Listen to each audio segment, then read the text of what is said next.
All right. All right, let's get started. Welcome back to the first meetup, Rust Munich meetup in 2023. Today we have two talks, one by Frederick and one by me. But first of all, we want to give our host a bit of an audience. So warm welcome to our hosting company. Hello, thank you. I would like to warmly welcome you to Console here.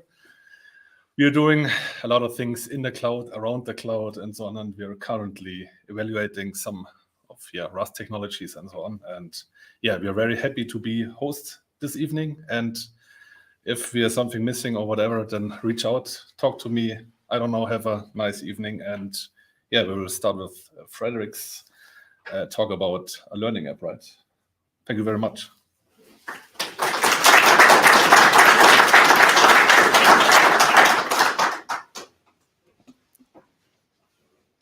So hello. I like speaking to people when it's in season. There's nothing winter when I'm spending 4 months sitting alone with my computer. Is terrifying to go out with people and present my incomplete project. But now you will be able to see all the mistakes I made.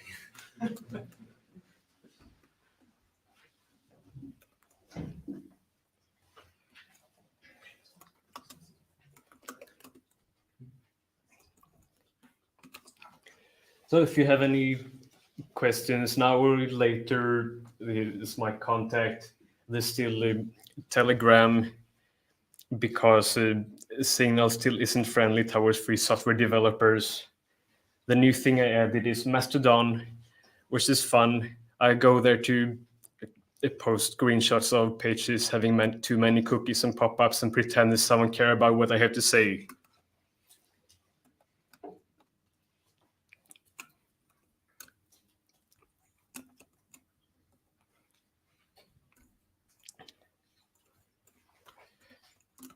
Confusing with two monitors.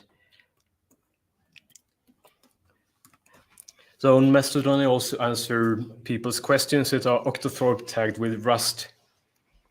And I follow some quirky people that have something in common with me, such as this comedian who doesn't want to be a trad wife or a wine mom, but would rather go and chase a gang of raccoons around the city looking for their garbage treasures. So I care a lot about design. And I would like to first point out what I mean when I talk about design. Design is not the things we see on the surface of something. Well, it could be in some cases, but usually not. Design is the things we don't see before we start to look for it very carefully.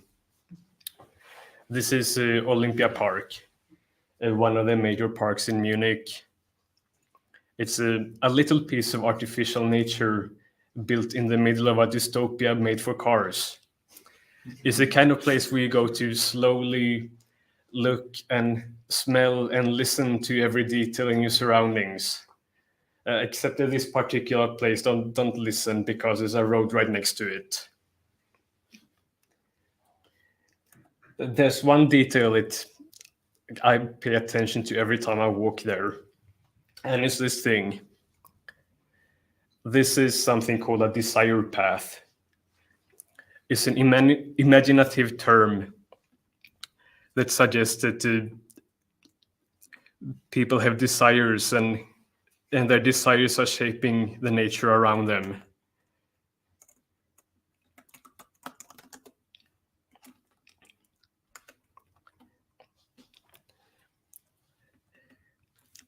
And they do so even though that goes against established conventions. So what you also see is a fence, which appears to have been put here to prevent people from taking this path. The fence appears to be counterproductive. You can see that the path is winding around the fence, causing even more erosion as the path splits behind the fence and people walk all over the place. So it's being an inconvenience and also showing a passive-aggressive attitude towards the people who take this path sending a message to the community that the needs and preferences are not being considered. This is what I consider a design problem. It can be solved by designing it away. This problem can be designed away by recognizing the desired path and incorporating it into an official path, which can be well maintained and allow people to stay off the grass to prevent erosion.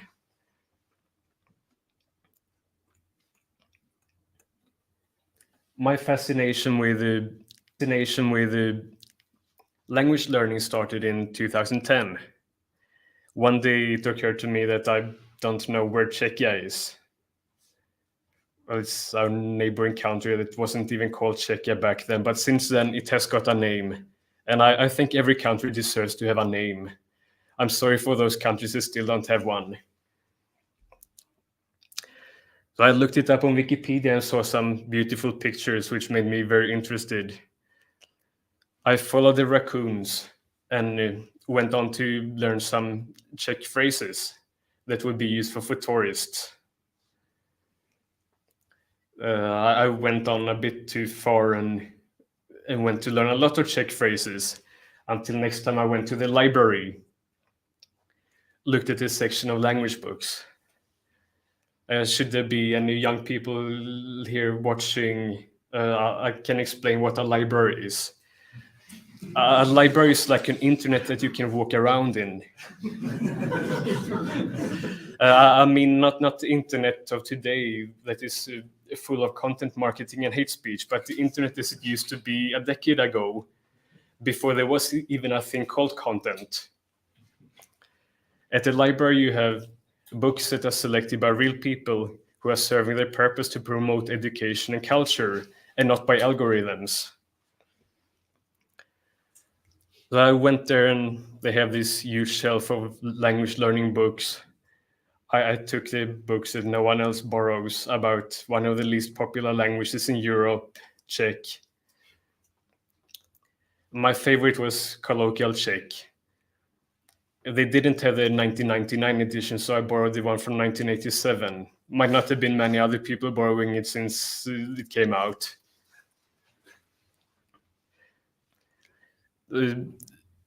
If you got interested in libraries, you can still go to them today. They still exist and might be even more important now when we can no longer trust things that are on the internet. But if you go to this particular library today, you won't get to this building from 1967 that was ceremonially opened by the famous author Astrid Lindgren, who pioneered the idea that children can be individual and unconventional. You will get this new version from 2014, which is also quite cool, but not as warm and cultural as the old one.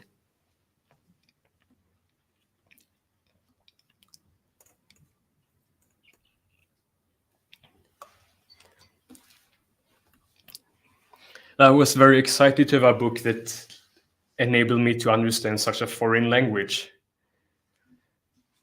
But my excitement sort of faded when I came to chapter 2 in the book, realizing that I don't remember any of the words that I learned in chapter 1. That was when I had to discover this technique called spaced repetition. Spaced repetition is a technique that involves taking something you're learning apart into a set of discrete facts. You go through each fact one by one. Each fact has a clue and a correct answer. You look at the clue, you actively try to recall the correct answer before you look what's the correct answer. Then you judge how successful you were in recalling the answer, and you reschedule these facts to repeat. So you repeat those that were more challenging more often, and those that were not so challenging you don't repeat so often. Unlike this popular app called Duolingo, which repeats the things that you already learned way too often.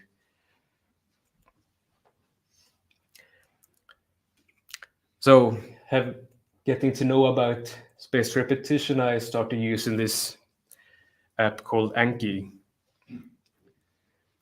And I got a new edition of Colloquial Czech, the 2011 edition.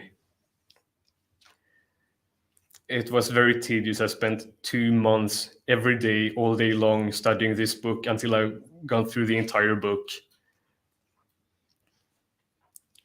I had to enter everything manually in Anki, so the computer could help me memorize it. Here's this book, the new edition. The picture on the cover is, of course, a Charlie Bridge. An observant viewer would notice that it's not taken in daylight. This is in dawn because no one who actually speaks Czech would go to this place in daylight. It's too crowded. Now we'll have a look inside it. This is what language learning books still look like today. We have the first dialogue taking place at an airport. This was published in 2011, so it was a few years before there was such a thing as flight shame. The dialogue comes in 3 parts. We have the Czech dialogue, then the English translation, and the glossary. To study this dialogue, you have to look back and forth between these 3 parts, trying to combine the right line from each of these 3 parts with the right line in the other parts, which involves a lot of eye coordination. But even worse, now I can fit this on one widescreen screen, but when you actually get the book, this is 3 pages, so you have to flip back and forth between the pages at least 30 times to read the entire dialogue. And then it comes exercises. So the exercises for dialogue 1 are split between 2 pages, 10 exercises in total, but the correct answer to the exercises come in the back of the book. So you have to flip back and forth to the back of the book 10 times just to do the exercises for the first dialogue. And you have to keep in track exactly the right place to read on this line when you're looking in the key to the exercises. And also be very careful not to read the correct answer for the next exercise before you do that exercise. So as I was spending all this time studying this, I thought that we have better technology today. We could make some interactive multimedia app that would make all this easy and convenient. If only there weren't copyright hoarders preventing me from putting this information into an app and publishing it.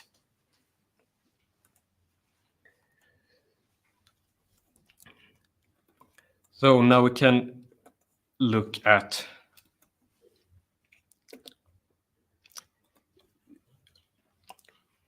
the app that I made related to this. If I can find where I kept the mouse. As I've gone through this entire book, it's very hard to get intermediate and advanced books about the Czech language because it's so unpopular.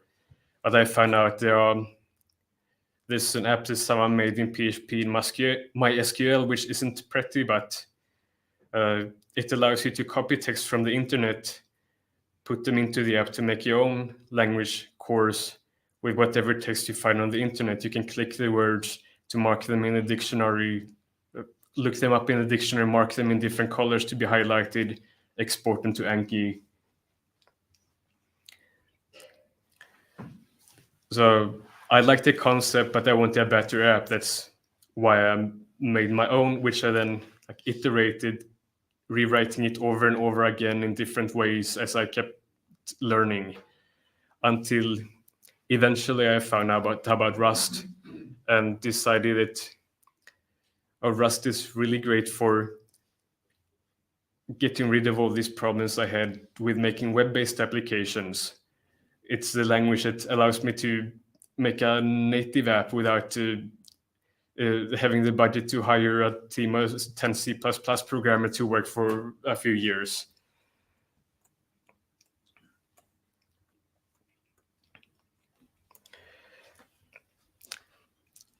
So the app, it's not perfect yet. I made it in 2 weeks, less than 2 weeks, after spending a number of years researching how to make better apps in Rust. Yeah, I thought it would be easy when I started because there are so many great libraries published for Rust already. You can just add them to your dependencies and they will be installed automatically. I found out that there's like so much you can change in them to make the perfect app. But now when I finally have my framework for making apps, it starts to become very productive.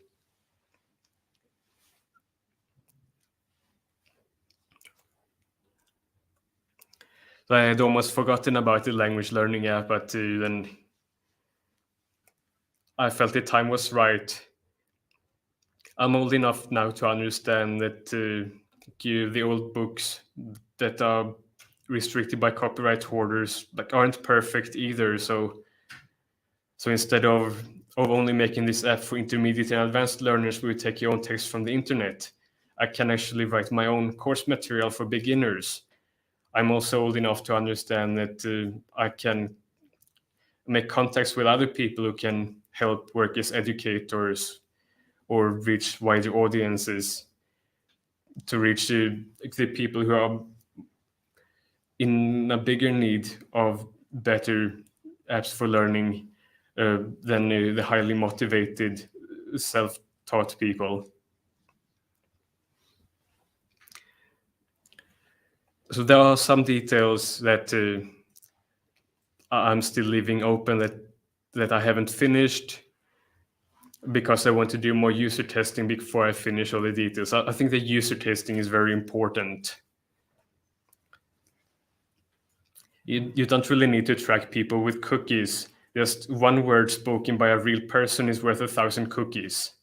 You can get incredible returns just by taking in some users, asking them to try the app, and have them say what they hate about it. I think we should allow learners, including children, to be individual and unconventional and design apps that work with their desired path. And this is why I want to do more user testing to find out what's the final design of the app.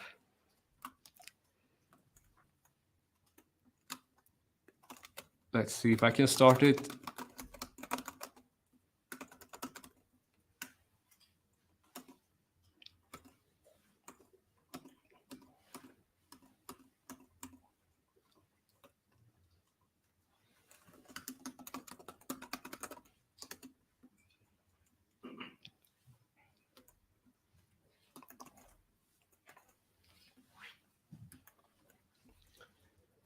Here we go. So I started with making a little course in Swedish because it's a language that's most accessible for me to start with. But the platform can as well be used for more languages. It's set at a train station rather than an airport.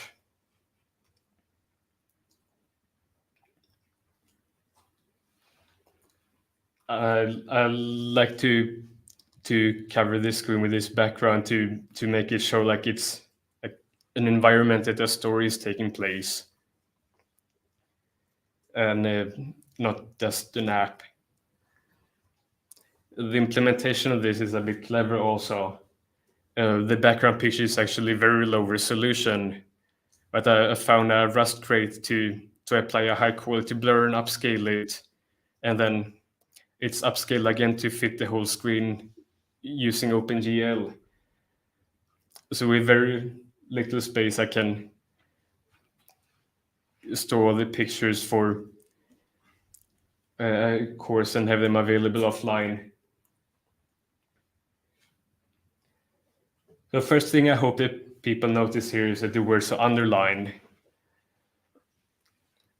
I try to make them really stand out, but I might have to work even harder to make everyone notice. So this is so you can click the words, of course, to get the translation.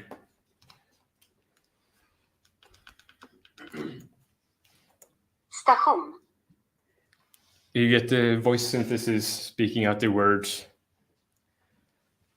Ideally, I would have real voice actors, but voice synthesis is good for prototyping.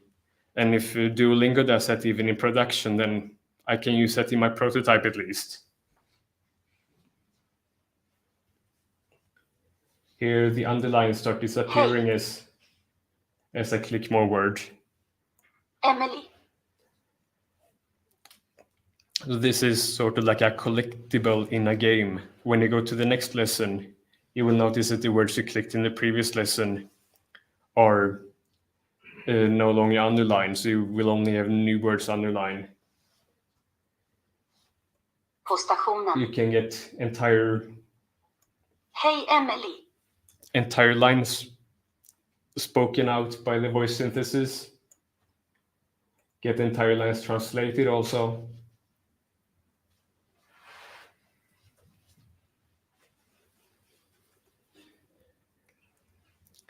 And what we do after studying the whole lesson is to go to the exercises. Hej Emily. Hej Emily. So this randomizes the exercises between listening and typing and like seeing a translation and typing in the language you're learning. There's no exercise in typing in the language you already know, because I consider that a waste of time. This is designed to work well on touchscreens, both the previous screen with the lessons on it and this one with exercises. So I can key in the answer by clicking the tokens that are parts of words, because it gets too easy if I show entire words. And it takes too much time to type in the answer if you have to type each letter one by one. And that also takes too much attention to spelling correctly, which I think is not that effective to learn the first thing you do. After you get enough experience with the language, then you will understand how to spell it correctly, but you don't need to focus on the spelling the first thing you do. Hej moster. And after 5 seconds, it automatically repeats, filling in the translation if it's not already visible. Another thing that gives some carefully thought design is the key bindings for this. So there are exactly 4 options to choose from all the time, because there are 4 fingers that touch the keys with letters on them. And these 4 options are bound to keys that are right next to each other, and then space to go to the next exercise. So you can very quickly key in exercises without moving your hand at all.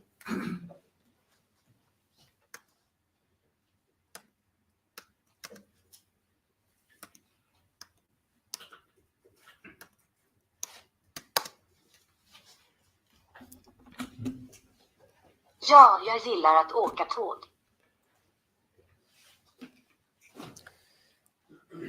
So let's look at how this app is implemented. This is the point where I talk about the 20 AWS services I used. Now, just kidding. This is a serverless app. And when I say serverless, I mean like the apps I used when I was a child. We copied the app onto a floppy disk and put it in the computer that had never in its lifetime been connected to a server. So Rust compiles this entire app into just one single executable file. You don't need Docker to run it.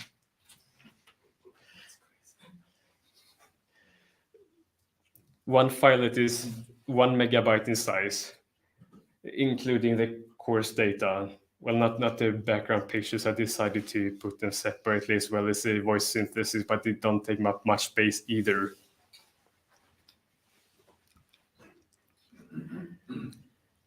So this renders directly to OpenGL. One reason is that I want it to be a really good cross-platform. So I cannot rely on these old toolkits that are for one platform only. Now there's this traditional saying that you should use a native toolkit or whatever platform you're using. If you're making an app for Windows, then you should have this checkbox from Windows 95 that comes included in the Windows API. Whereas if you're making Linux app, then you should have the GTK widgets.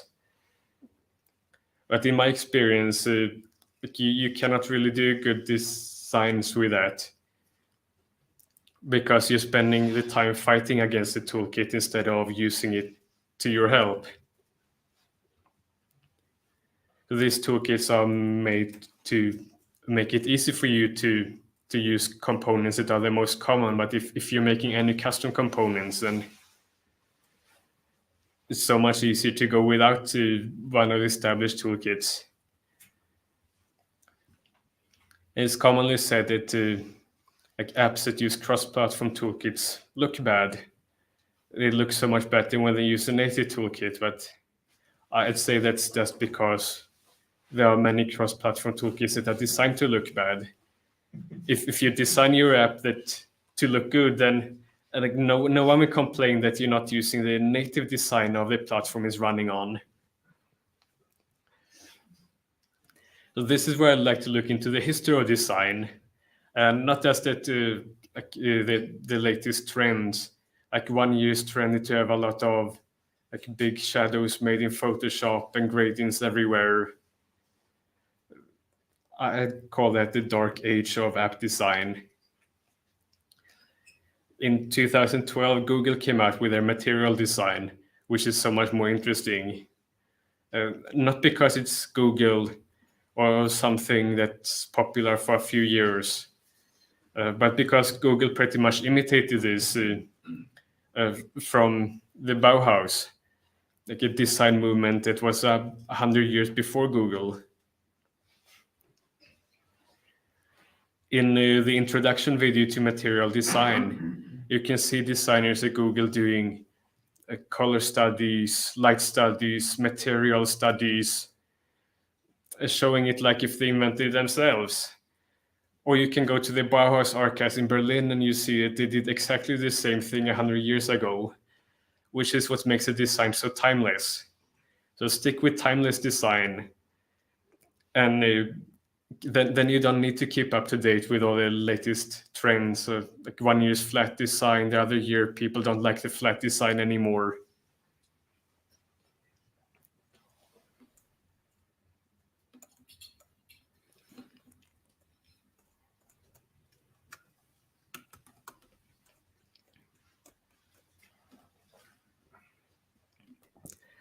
So the rendering in this app is, I could say, functional if I want to use buzzwords. There's no traditional hierarchy of objects where you call a constructor and you put the objects somewhere where it lives, under a rock, somewhere in garbage collected memory, and the objects call each other with the references all directions. None of these things that you see in the user interface is an object. None of them is allocated memory. It's just a function that draws everything by outputting graphical primitives. There are very few graphical primitives, like a card that has a drop shadow according to the material design. The drop shadow is rendered using an OpenGL shader. There's a graphical primitive for circles, for images, and for glyphs used in text rendering, and for rectangles, of course. just out of these few graphical primitives, I can make pretty sophisticated user interfaces.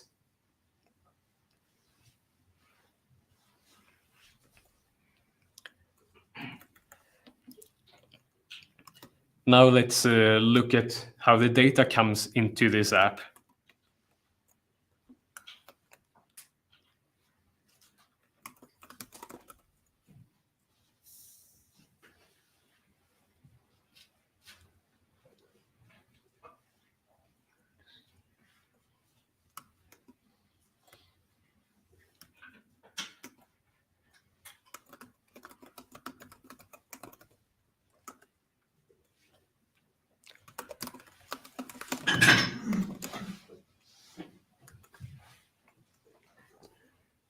So although the app is made in Rust, I try to write as little Rust code as possible. Rust is a good language for writing things that are very technical, but not so good for writing things that are easy and repetitive. For that, I think we should use domain-specific languages instead and automatically generate the Rust code. So a lot of the app is specified in a domain-specific language, and then the Rust code is automatically generated from this.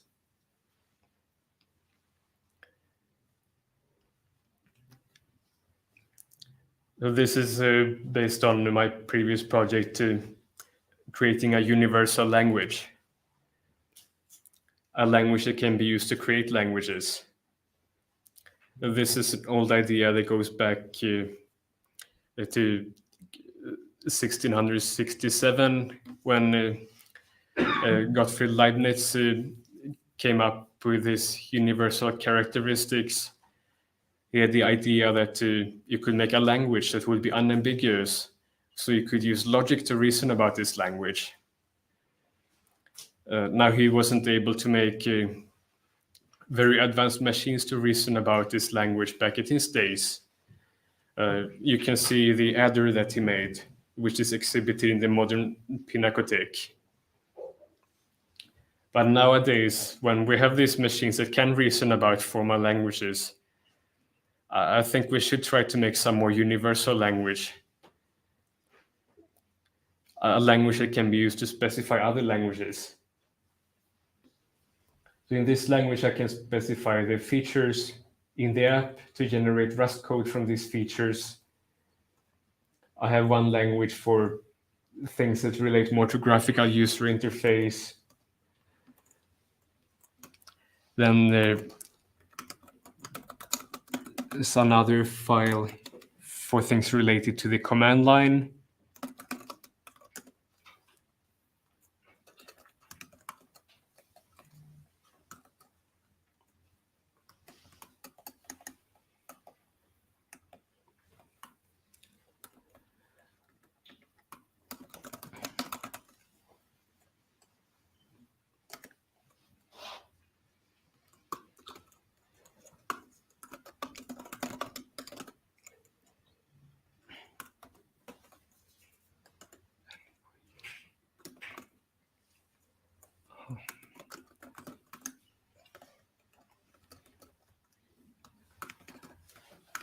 Well, still I don't like command lines, even though I have my own program for generating them.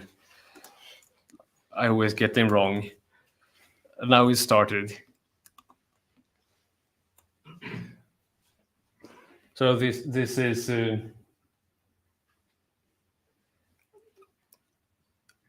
is a description of the language of specifying command lines, which is written in the meta language. Then the meta language is also used to specify itself.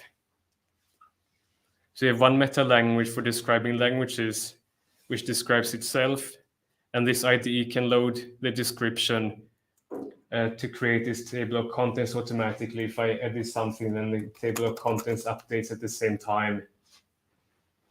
Can do certain validations and auto completions and such. Let's say I want to add a new keyword, key I type, autocomplete it inserts the things that comes after it also. So this I used to create both the features in the app and also the course data itself.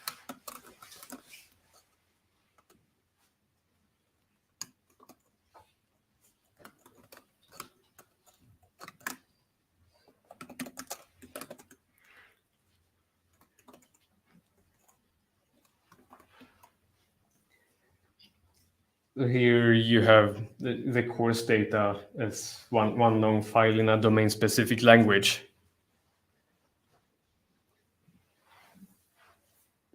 Say I want to add another word to the dictionary.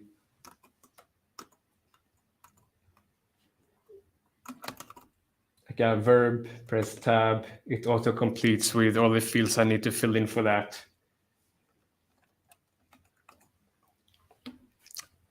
And then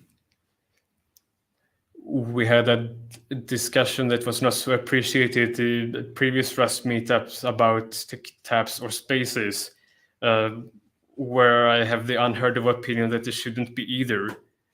They don't exist in this language. So if I just write something very long, then it automatically wraps a line. And what used to be like a parenthesis on either side now becomes one multi-line parenthesis on the left.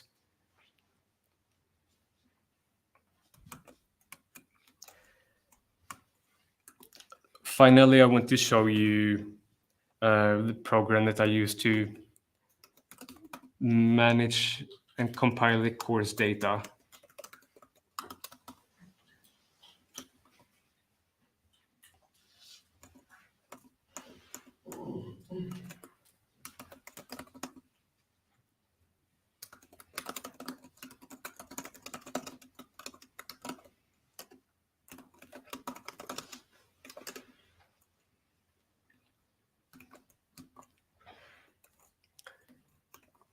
So the course data is loaded into this program that has quite a nice table view component. This is where I download the text-to-speech data for the language course. I first tried Google. I had to replace it. I couldn't stand it anymore because the Swedish voice on Google sounds like a salesperson speaking with a fake smile. The Microsoft voice is much better. Although I couldn't stand the salesperson speak of registering an account at Azure, so I just reverse engineered the demo page for trying the Azure speech synthesis for free. It comes with a rate limit of 50 requests per hour, but I found that it has like a very unusual way of making requests. It doesn't just download the audio over HTTP. It opens a WebSocket, and the 50 per hour limit is for opening the WebSocket. Once you have opened the WebSocket, you can download about 65 audio files before it stops responding. So I downloaded these 400 or so of them, and then it took like 10 requests out to my 50 request quota.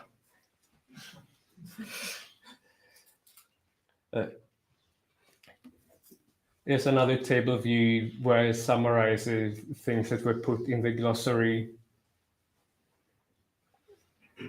where I show some statistics. I'd like to be able to tune the course to be more balanced, have things introduced in the right order, not too many things at the same time, not make it too challenging, not too easy, so that I can check that I got correct with these numbers. The table view also includes features on certain columns that you can see distribution.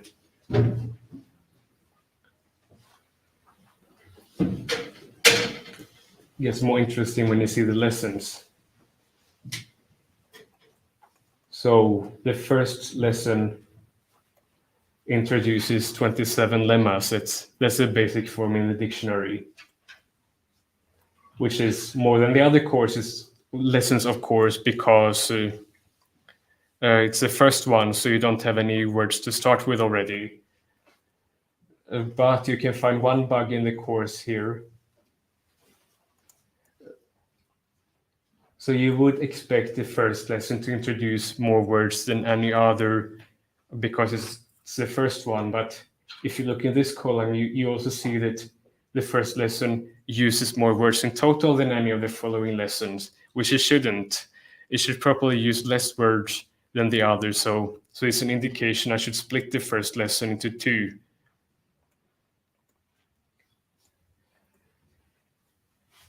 So that's a quick overview of the features I made. If there are any questions, then I would be happy to answer them. Thank you, Frederick.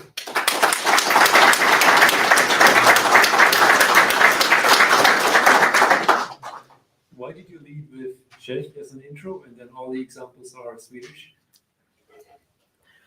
Swedish was the easiest language to create the course data for.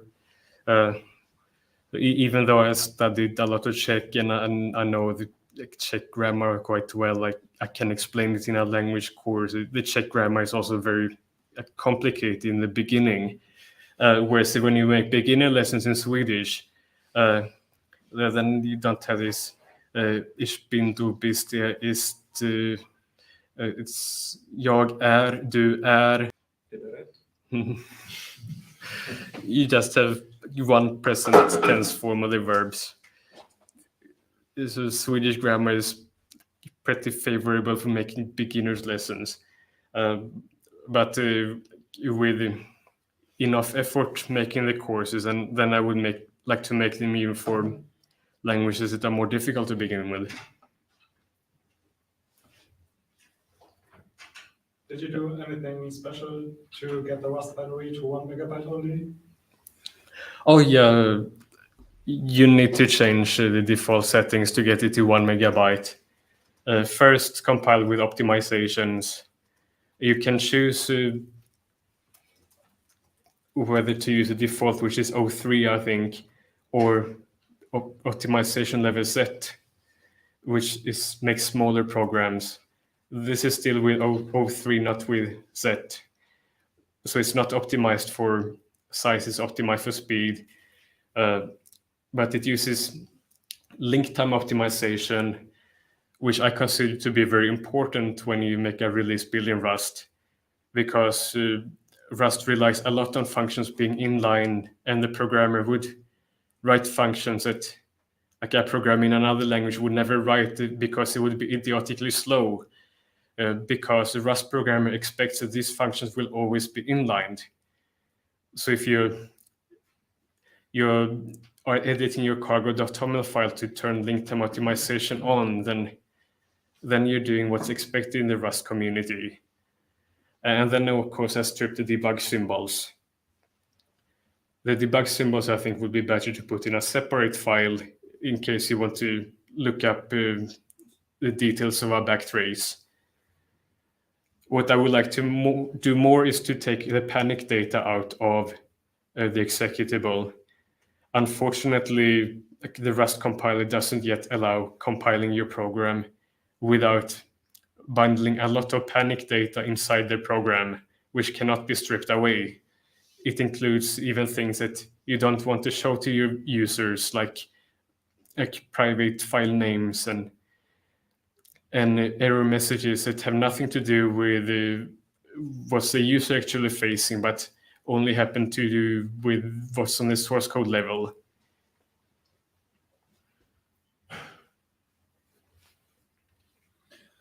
You only have direct translations, if I saw it correctly, in your translation file. What if another language doesn't have a direct translation of a word, but uses, for example, some kind of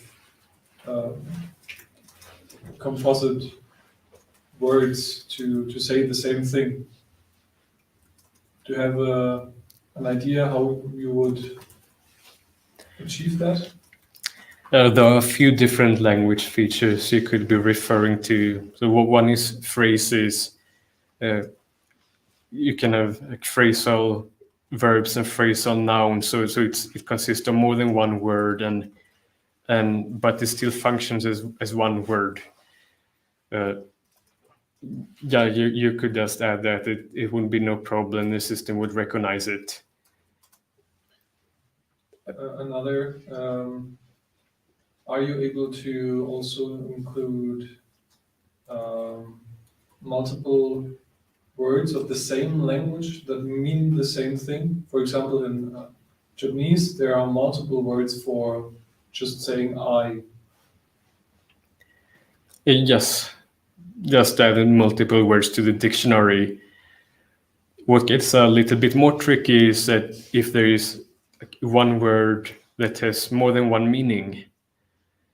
So when you're writing the lessons, then you're writing a translation of each line, and the program has to figure out what dictionary entry to link each word to.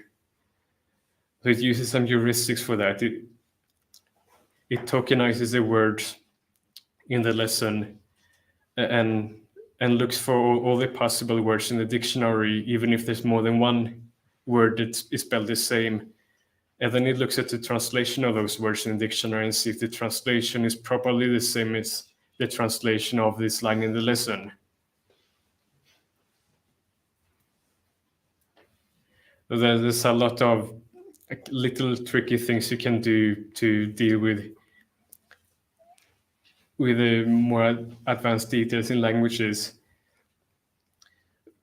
But I really like this universal language for that, because if there's a new feature I need to support, then I just edit the schema for this domain-specific language, and like immediately in 1 minute, I have the language updated so I can write lessons using the new domain-specific language.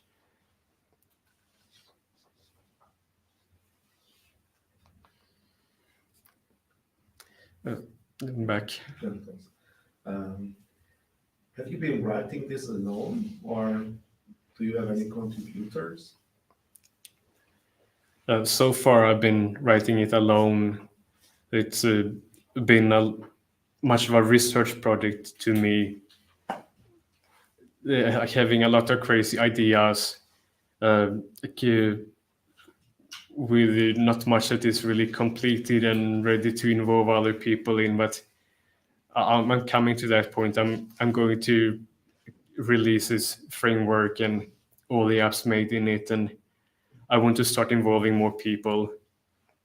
The questions come from the place, if you are working not alone, but as a group, and you change the meta language, which describes the other languages, it's great when you move alone and quickly, but this is where I'm thinking, if this gets involved, someday you have to pin down or have an evolution process, more or less, because it just makes the impression it can just be too much to shoulder in a group. But maybe it's just the overwhelming effect of defining for everything your own tool. But thanks, this was just a question.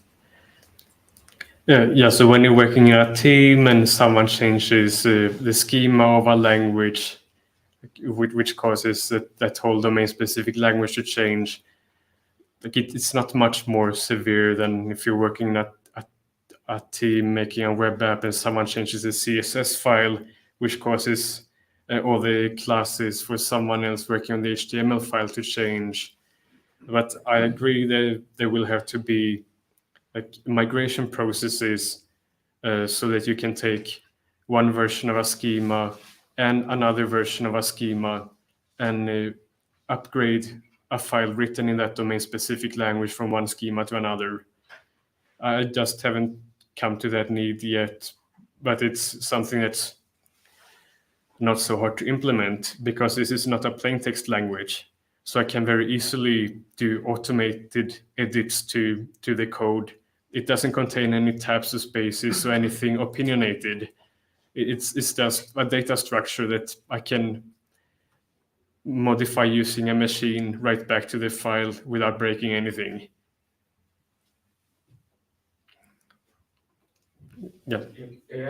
So my question goes in a similar direction, but I would be interested in the build process, even especially if you are creating Rust code also. And how have you done this? There's a number of ways of generating Rust code. And this is something that I think Rust could improve. We have macros and procedural macros and build scripts, which do the same thing in 3 different ways with 3 different kinds of disadvantages. Yeah, what have you used? It's called a trade-off. Yeah, well, it's called a trade-off, but it's not a trade-off that is necessary. If you look at another language called Zig, it has one feature that it says is better than Rust, that you can run all code on the compile time, whereas Rust can only run a little subset of the language on compile time. So you can write a program that runs on compile time to change your code. I would like Rust to go more in that direction, but I'm currently using build scripts. I might have to change it to procedural macros if I want to get better compiler errors, because when I write a generated code file out of a build script, there's no way I can annotate it with a source map to tell that if it fails to compile, the compiler should point to the correct line in the file that was used to generate this file. Whereas with procedural macros, I can do that. I wrote a crate a while ago. It's called Expander, which expands it into a file. And if you have an include macro in Rust, then you can actually line annotations of the generated file. It's a hack, but it works. It's an interesting hack. I would also like to go further with making a domain-specific language for generating Rust code according to another domain-specific language. So you have this entire chain of languages from the meta schema to the schema for your domain-specific language that you use to describe your application, and then another schema describing another language that describes the transformation from your application data language to the generated code. So you can generate the Rust code just based on a domain-specific language without having to write any Rust code that generates Rust code. And the build script, have you implemented it with build RS or? Build scripts are made using build RS. Okay. Typically, for these languages you have seen so far, the build script it calls a code generator, which is in a separate crate that can be reused across projects. And that's also a bit prettier than putting all your code directly in the build script, because a build script doesn't by default have a location that makes sense where it would place other modules if you want to make your build script more than one module. Yeah, thanks. Cool. Thank you very much, Frederick.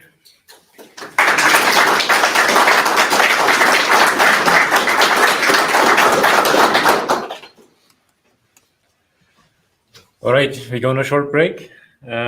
Pizza is here, so help yourself, and then we have a very brief talk afterwards.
All right. Let's continue. This is, the last people are clearing off their last pizza slice from their laptop. So let's dive into the next talk, which is mine. So something engineering. This is a very specific topic. As you can imagine, I prepared this for years, and this is my day.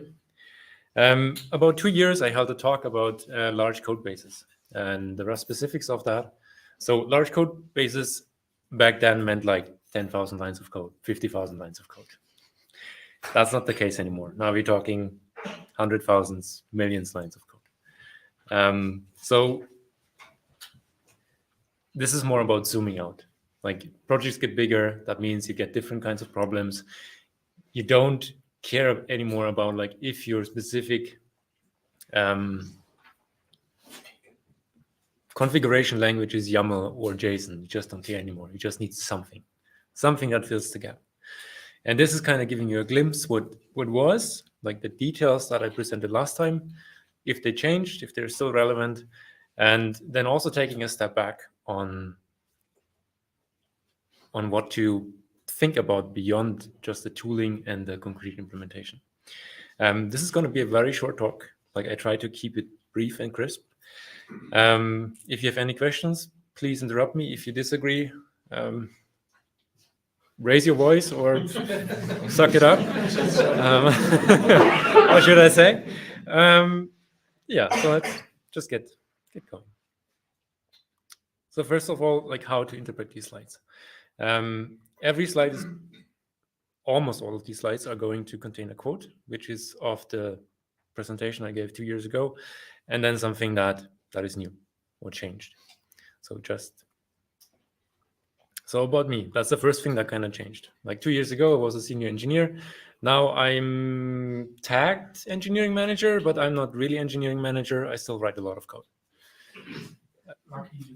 Rust code. Yeah, so that's the tag I wear on my neck. That's the inventory number. Yeah, let's leave it at that. We don't have inventory numbers yet. We're a small company. Then, like 2 years ago, I said like the main things you have to care about in a medium today's standard, like small to medium sized Rust project is like define the goals. What is it supposed to do? What it's not supposed to do? Write documentation, track issues, write tests, automate. Like all the things that you kind of can say for any language, like literally any language should do this. Any project should do this. This is really a project thing. It's not a language thing. So this is kind of basic. It's boring to me. Might be interesting to you, but that's boring to me. Like the essential thing that was missing from this list, like you look at this list and this is all like technical, like from a practical perspective, you need all these things, but the essential is missing. And the essential is communication. And some people might have noticed that there was some difficulty adapting to a different mode of working over the last 2.5 years for known reasons. But like a virus is not really the reason. It's just showcasing something that changed. It's showcasing that the leadership that's in person is not the same leadership that you need for a remote culture or a hybrid culture. And that all kind of boils down to communication. Communication between people, between managers and the people who actually carry the ship to the sea. And communication can be many forms. So what I currently see is onboarding new people, like transferring knowledge. How do you do that the fastest way? How do you do it effectively? And that's not easy. Like it sounds trivial, like onboarding a new person, onboarding somebody to a large code base. Remember, we are talking about large code bases. How do you start? Do you throw them in? Do you let them drown? Do you go for sink or swim? Which is cheap on your time, but it's kind of expensive on the people that you hire. I hope you've all been in one of these companies where they do sink or swim. It's an experience for a lifetime. That's one way of knowledge transfer. Like, as long as you get sufficient time, sink or swim might work. Given a well-documented, like given you do all the basics that we talked about, like I just mentioned them, that you need them, and you just silently agree that you really need them. So assuming that all of these things are given, and you kind of have this like pretty much a gated community for your own contributions, then you still need to transfer the knowledge. So if everybody that you onboard needs to learn the same things by trial and error, that's really slow. So you need some process for that. Yes, I said the word process. I'm sorry, I'm gonna whip myself later on. But you need some kind of methodology to get there. And that's usually communication. Like some companies do mentorships, buddy principle, or whatever is out there. And ultimately, that kind of tries to build relationships, because humans thrive on relationships. A company works best if people can relate to each other, if they can trust each other, if there's a shared set of values. And this is something that's more about hiring the right people, hiring the people with the right mindset, keeping the people with the right mindset, and getting rid of those that are, it sounds mean, getting rid of those that are not willing to participate. That's a specific problem of Germany, where firing somebody is more difficult than in other countries. But eventually, that is something you will have to deal with. Again, large project scope, large monorepo scope, large-ish amount of people. So that means like 15 people plus, 20 people plus teams. Like at that point, it becomes difficult to forge these relationships where everybody trusts everybody else left and right. Reflect. Sometimes you think somebody else fucked up badly. And that somebody else, from somebody else's perspective, might be me. So it's always kind of the key thing to make relationships work is not only to kind of go out and claim your territory and state what you need, what you want, what is required, what was agreed upon, but also to reflect on your own behavior. Because that, again, goes back to how your project is run, how the people feel, how your project is going to be, because that's all affecting the relationships. If your senior engineer doesn't talk to the person that has to deploy it, because you have a traditional role model of not husband and wife, but your role model is senior development and DevOps is doing the deployment, these people don't talk to each other, well, that sounds like divorce. And that's usually not pretty. And in this case, yeah, the company suffers.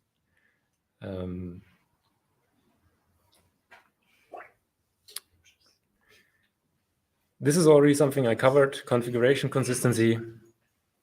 It's still a thing that kind of bites you in practice. It's not a big thing like this. The relationship of config files, CLI flags, environment files is now, what, 45 years old? Still an issue, still doesn't work. And Rust is still, it's in the same bucket there.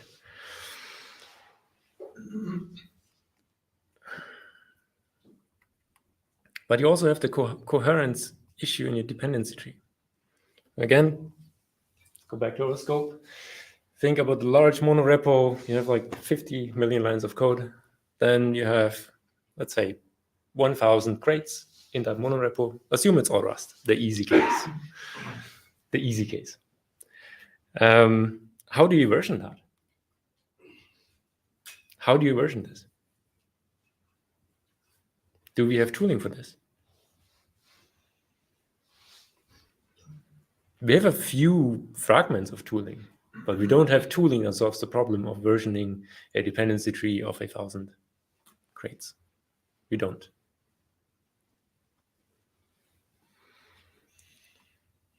Well, we could combine these and maybe make something okay-ish, because somebody actually went down and implemented essentially as a chunk of compiler parsing logic to extract every breaking API change between two Git commit versions. And the second thing essentially does parsing your dependency tree within your monorepo. If you can merge these, then you could achieve that, but nobody does that work because there are very few companies that have 50 million lines of Rust code in a monorepo.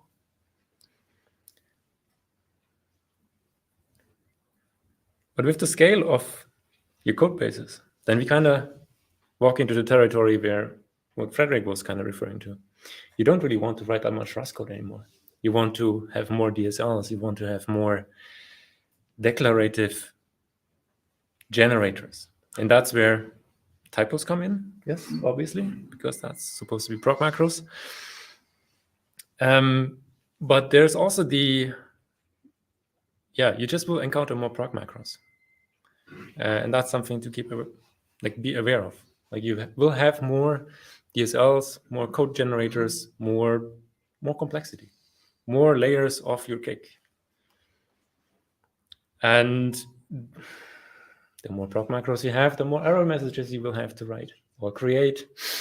And that's not always easy. It has foot guns, missing spans. It's painful at times, but there are hacks.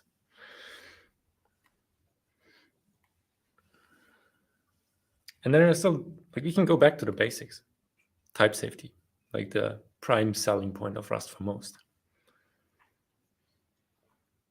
What's the difference for these two definitions?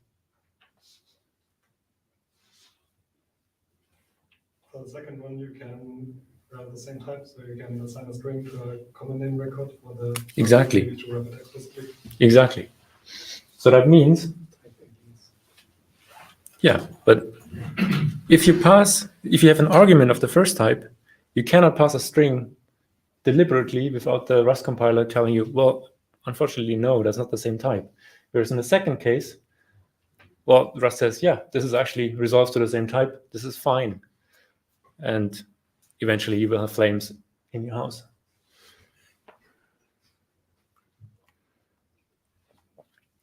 And if you go more specific, then you have these index types. So types that, let's assume you have a group of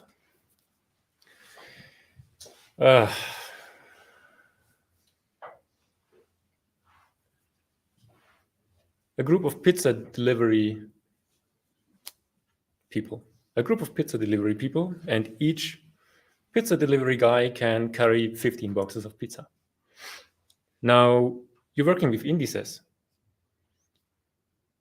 Once your code base is sufficiently large and you work with indices, you start working with indices with an API that's mildly misnamed. It says like pizza boxes guy. That's going to happen. And so you assume that the returned index is what? It's a usize. Oh, what's a usize? You can use that for anything as an index.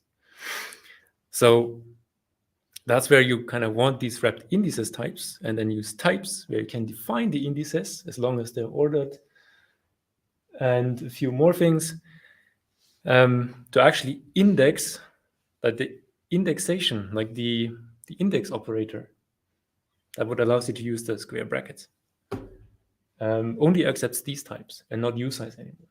So you're protected by the type safety. Like this is a very minor thing.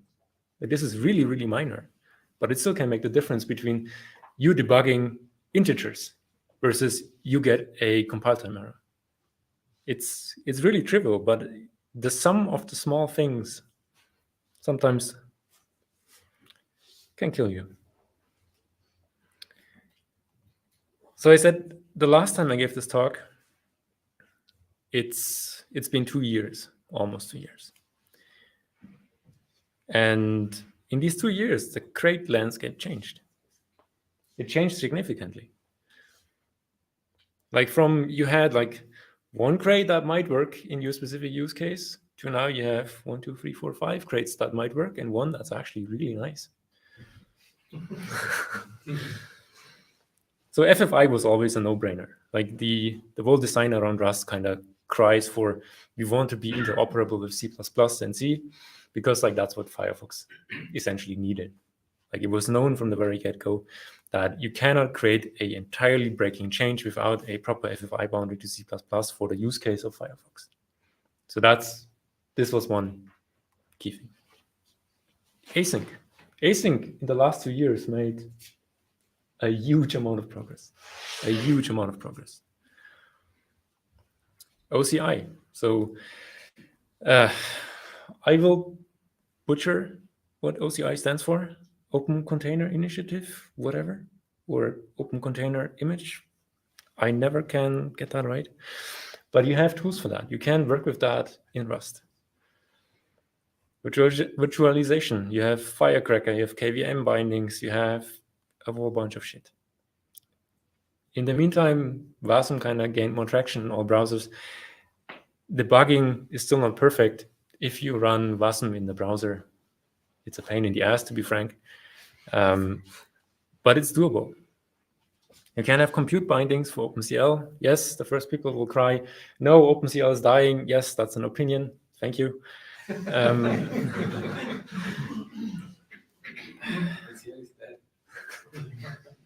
An opinion.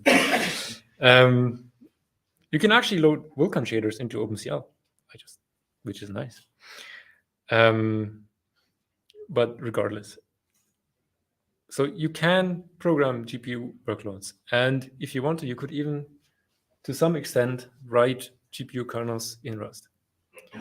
It's all like the further we go from the top to the bottom of this list, the further away it is from production. And like I talked to some people beforehand, and I said I had 2 options for this talk. So either I do this kind of up in the sky talk, which you're listening to now, or I could do a OpenCL introduction. That's why kind of this landscape went one path, but we started at the core of the design of Rust. We could have gone in any other direction, be it embedded. Like embedded made a huge jump. Inclusion of the Linux kernel, integration with languages like Python, implementing. So the last 2 years for large projects, like you get a bigger toolbox. I mean, it's nowhere near Java, and it never will be. But the point is, it never will be. That's an opinion. Yeah, that's an opinion. That's right. That's an hypothesis, actually. Yeah. But what I'm saying is, like, for large projects, like the environment, like the substrate on which you can build is much, much better than 2 years ago. So this is kind of a motivation for those of you who work in a company that is adamant of not introducing Rust. Maybe it's a good time to revisit. And that said, like, we need talks. So don't take the next code too seriously. We need more talks. So if you want to do a talk, please contact us. This is I don't know who of you knows Edward Tufte. Yeah. So he does kind of infographics so that you kind of can visualize things very, like, in a way that is very intuitive to understand once you see the graphs. And it's really hard to put into words. But I really like this quote. Like, next week is my birthday, and I sometimes think of this. And that's it.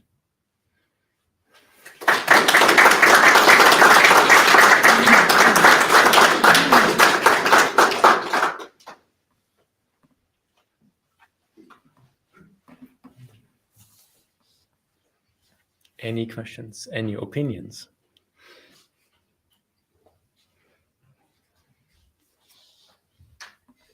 How many million lines of Rust code do you actually have? Do you know? Single digit. Single digit million. If you round up.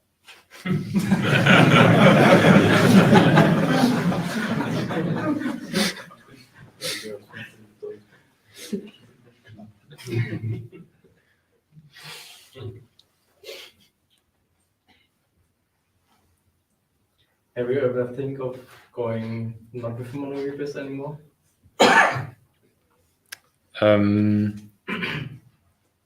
I think we need better tooling for monoreports. I think that's the key. I don't think you can. So this is a huge discussion, because I believe that for any kind of state of your repository, you need one unique identifier to be able to check this set of this precise set of dependencies or dependency versions. If you don't do that, you will always end in hell once you scale up. Like varying dependent. So if you are two legs with your crates, let's just assume you're all crate based, you're all Rust based. Then assume you kind of too loosely define the dependencies between these crates. And then some of these crates pull in a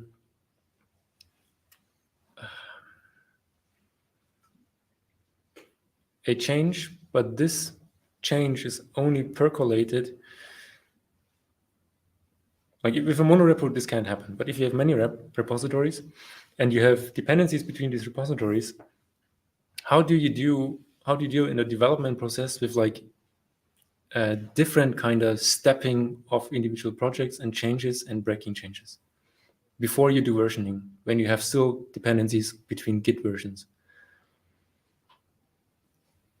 Like this is a complex problem. It's a really complex problem. We can talk about this later. This is going to be a longer discussion. What do you use to manage your monorepo?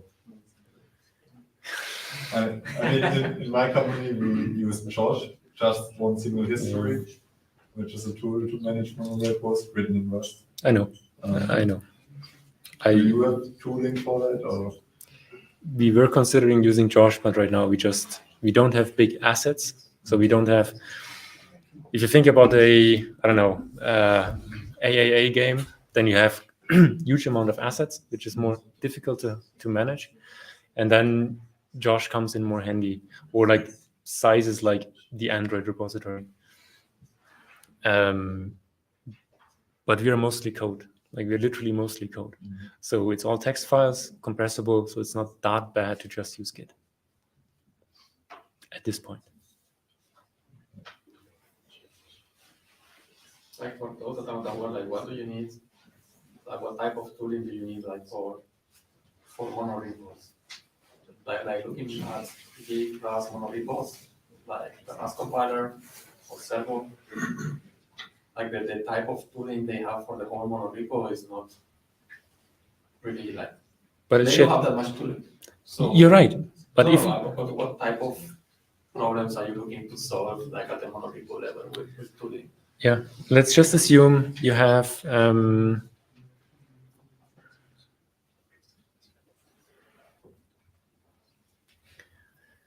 what types of problems?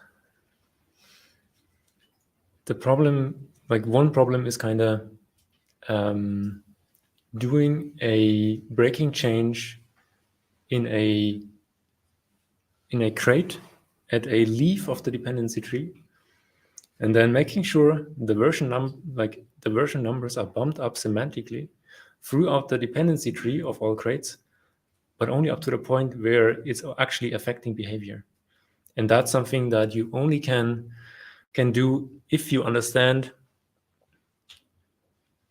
if the types of the underlying crates are leaked through these crates, because otherwise, if the API doesn't change, then the behavior should not change by definition. And this is one thing. Like if you have like a few, does that make sense? Yeah. Okay. So we had like in the Rustland repo, Mhm. we developed a tool called Rust Semver. I know. In Aachen, actually, a student did that. That essentially is a front end from the Rust compiler that just goes through a crate. And it builds the abstract syntax tree of your crate. Gives you the before and JSON. after the change. Mhm. And like gives you two trees of the public API, and then just diffs it. Mhm. And then it has like a bunch of rules that are configurable, kind of, in which you can specify what do you think is a breaking change and what is like if you have a public API with a function, it takes an int and you change to a float. You might say, oh, that's a breaking change, that's going to break some code.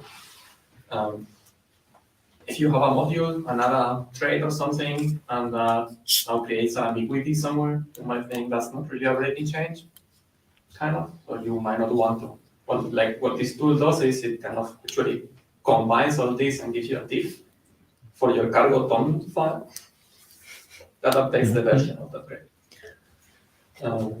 And we actually ended up using it in the Rust library, in the libc crate. Like libc kind of stock probably still at 0.1 or 0.2, whatever, because changing its version breaks the whole Rust ecosystem. So we cannot change that version, so we want to be really, really sure. Like we never change anything that will actually break anybody. We ended up using that on CI to kind of prevent things. And I don't know what happened to the tool. Look at any of this in a couple of years, but like, we actually had that like 3 years ago, and it was like actively developed to support mainly libc. I'm aware of this. I'm not sure how the reference tool, the cargo semver check, relates to the Rust. If they pull in Rust as a dependency or not, I didn't dig that deeply. But I thought it was a different approach where they parse the Rust tree also to the syntax tree, but create JSON and then diff the JSON data. That was my intuition. The problem we had with Rust Semver is that it was too precise, like perfectly precise.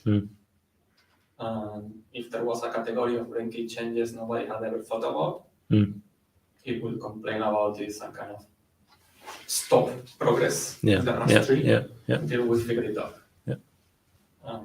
Like I think cargo semver is a little bit more lax, which kind of you opt in to this slowly, and that's probably more practical for like most projects. Like that don't need like that kind of. That's good to know. Hardcore precision. Like it was really like if you're working with hundreds of collaborators, like halting the train it's really painful for everyone. But like I think cargo semver is a little bit more lax. I don't mind. Maybe make it like significantly more like widely applicable. Thank you for the insight. I did not know that. Yeah. I heard you mention AAA games earlier. Do you know anything about Rust presence in AAA environment? I have to refer you to Stockholm, to Embark Studios. These are the best people you can ask. Embark. Okay. Thanks. Sure. And also the people that are behind Rust GPU. Yeah, Don't know. I know it's written with Rust.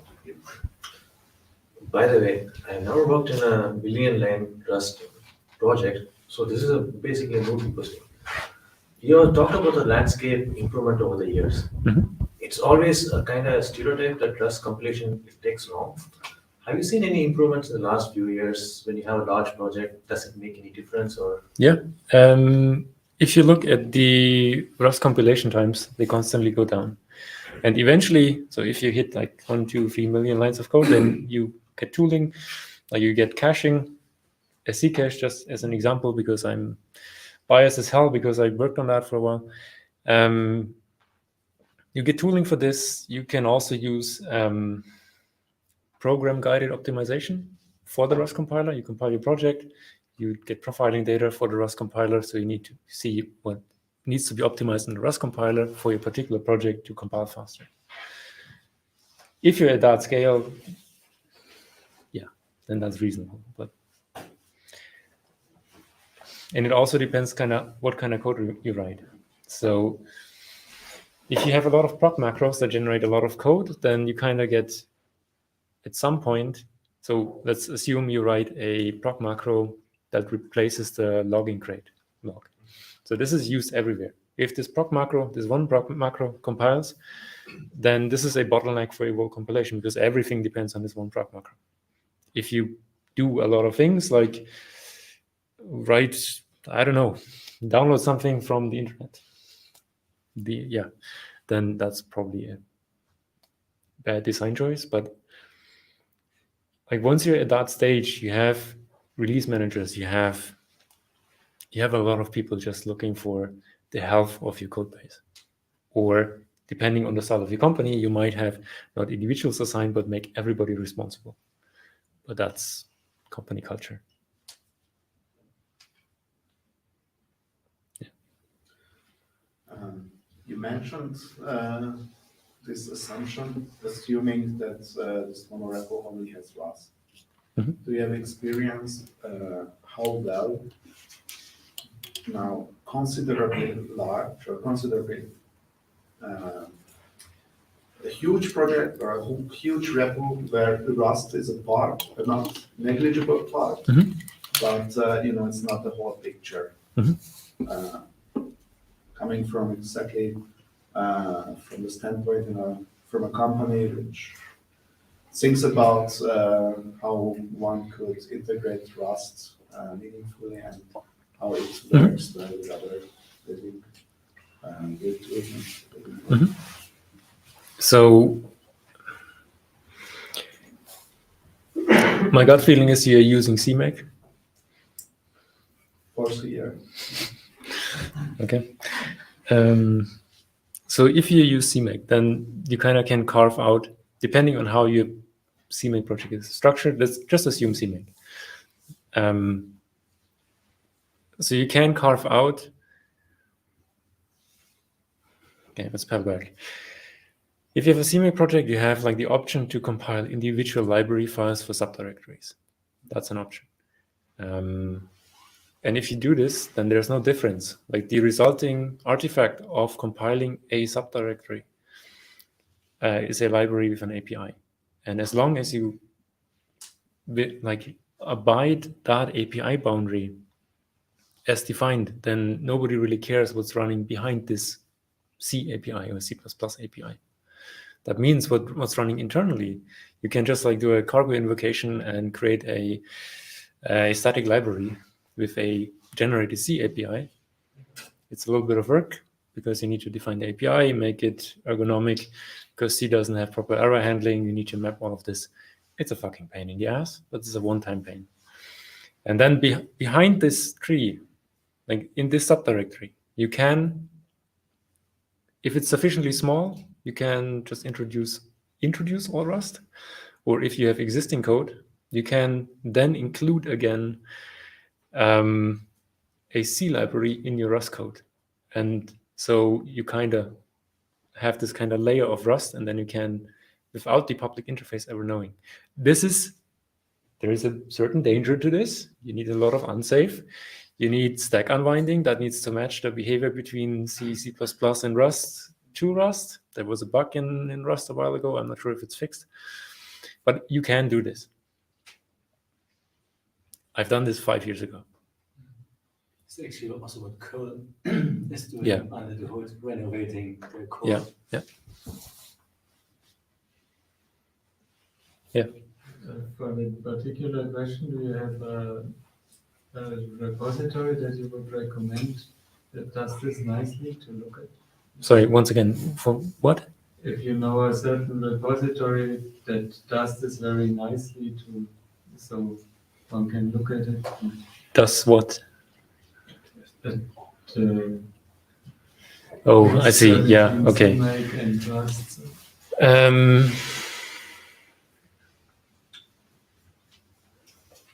Not from the. Please. Not sure if it's still open or already merged for Fish, the shell. Yes. Thanks. Yeah, that's I think basically doing that. They have a simple system and now part of it is written Rust. The fish. Excuse me. The fish shell. they start rewriting in Rust. 80% of the code base is still in C++, but they want to move completely to Rust. Yeah. And I also think the curl is a very good example. And there was a talk at the Eurorust last year. I think it may be available on YouTube. So I found it quite good to get an idea how this could be done.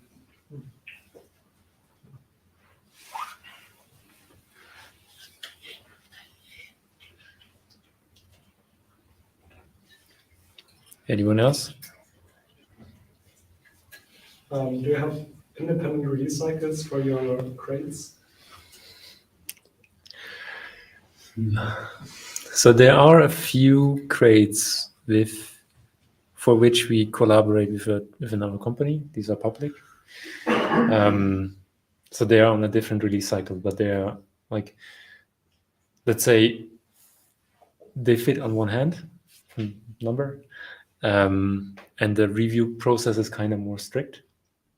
And so far, so the project I'm working on is not public yet. So the code is not public, it's not released.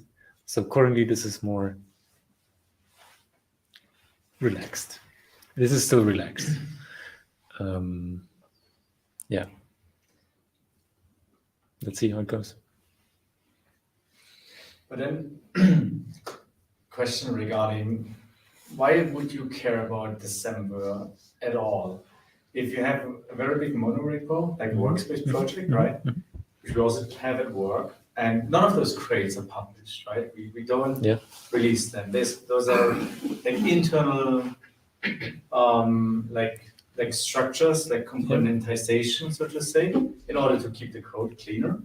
But none of them are intended to be published. So intended. This is the keyword. This is the keyword. That's true, but we don't plan to, and we don't want to right now, because it brings the burden to maintain the 7 verse in a way that, you know, as you said, right, you track like when are breaking changes introduced, and then you bump those versions until up the tree, until, you know, the user or the client code basically just, you know, doesn't have change, right? And then you don't bump it there. It's really difficult, right, to maintain that properly.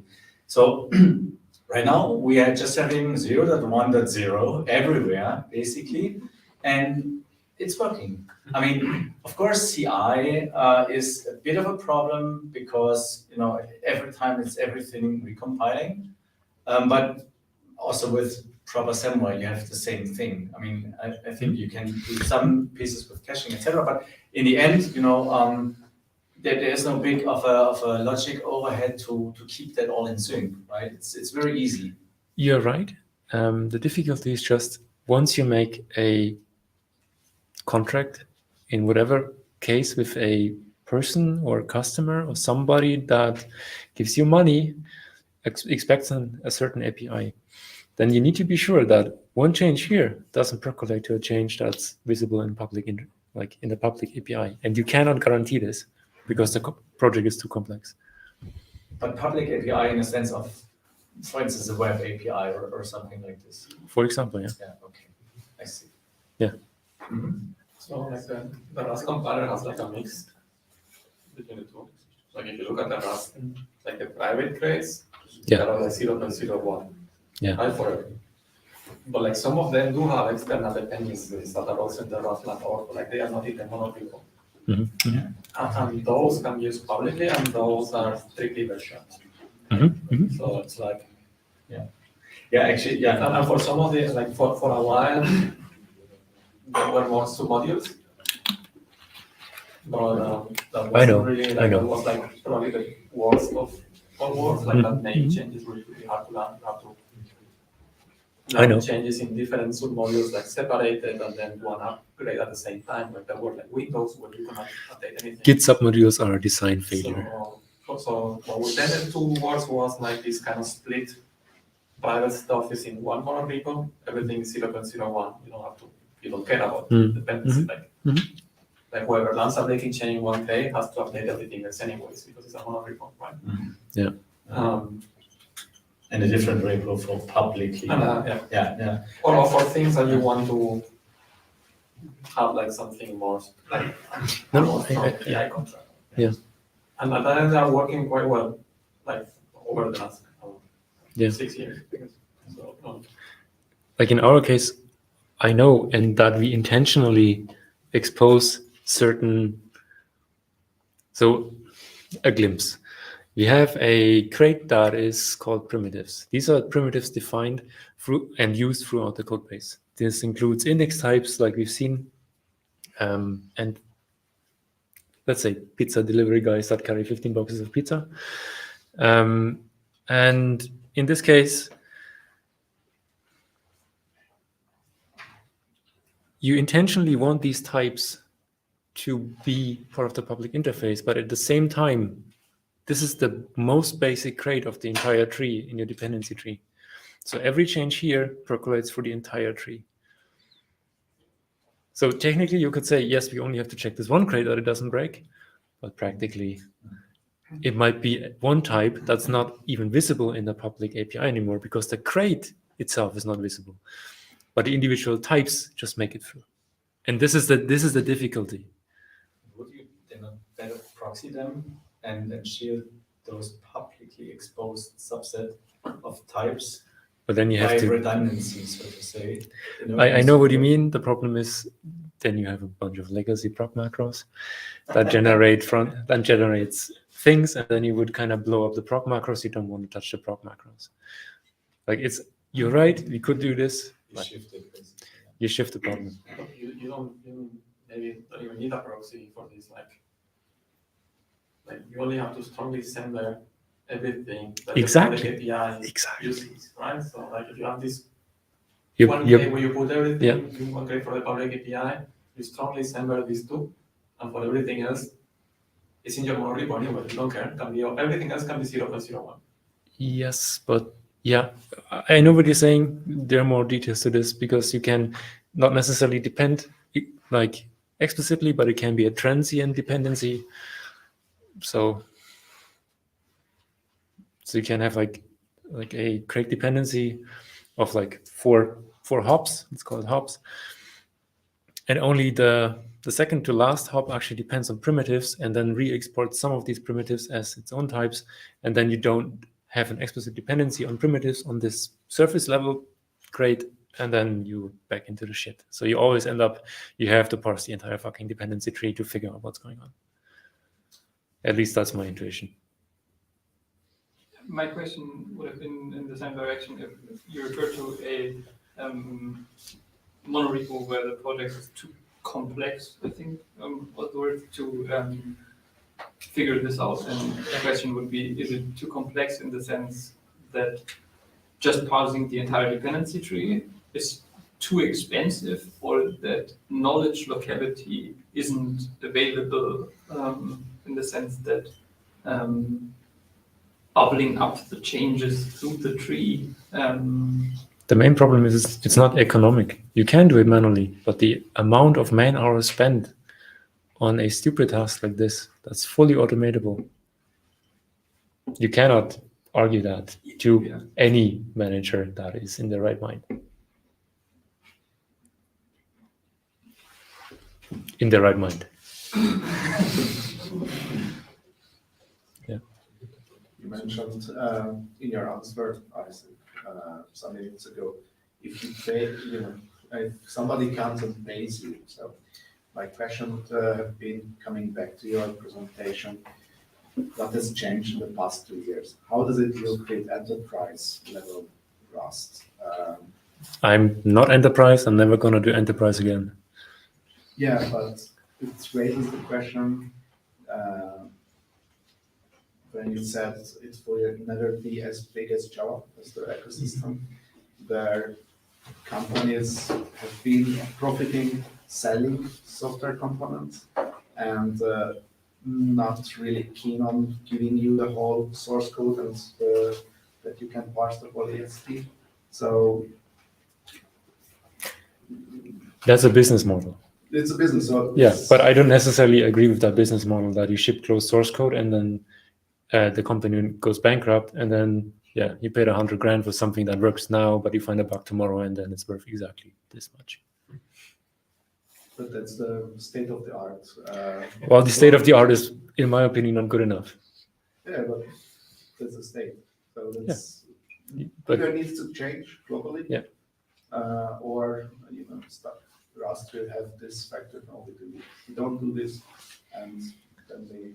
If you want to recreate the same business model, you can always find a way. I mean, it's Turing complete. You will be able to find a way to do exactly the same crap as you do in Java. You will be able to make it possible, by definition. Is it sane to do so? I don't think so. You could still do it. Capitalism is only efficient under a few base assumptions, which don't always hold, as we know. Yeah. I can't. Yeah, that was the question. Yeah. What's the statement? So, in 2 years, this unchanged. From 2 years to now, regarding corporate Rust, I mean, if you take on the kind of adoption, if you adopt the adoption, like Rust adoption in large companies, then we are already kind of gold league. I mean, every kind of, like all of Fang is using Rust internally. So at this point, I think, what else do you want? So it is already enterprise Rust. Depends on your definition. Depends on your definition of enterprise. What is enterprise? NCC 1701D. It really depends on your definition of enterprise. Is enterprise large US software companies, or is enterprise like the